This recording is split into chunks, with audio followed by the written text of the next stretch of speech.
Kwa nini unakuwa unapata UTI za mara kwa mara? Sababu ya kwanza, kuna watu wengine wanaenda hospitalini, akifika atapimwa, atajua kwamba ugonjwa ambao unamsumbua ni UTI. Atapewa dawa akatumie.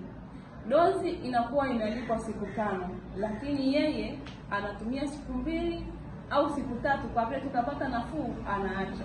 Unapokuwa unaacha, wale bakteria wanakuwa hawajafa wote, kwa hiyo wanakuwa wanazaliana tena. Kingine, unatumia vitu vyenye sukari nyingi mara kwa mara. Kwa mfano, kuna chocolate, kuna keki, vitu vingi vyenye sukari nyingi ambavyo unajua wewe. Hivyo vitu vinaenda kuharibu pH ya uke wako.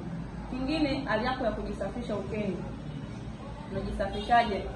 Unatumia sabuni za chemical kujisafishia uke. Kisa tu ushaambiwa kwamba ukitumia hizi sabuni zinaweza zikapunguza miwasho ama zikapunguza UTI. Sio kama unapunguza, ila ndio unaongeza.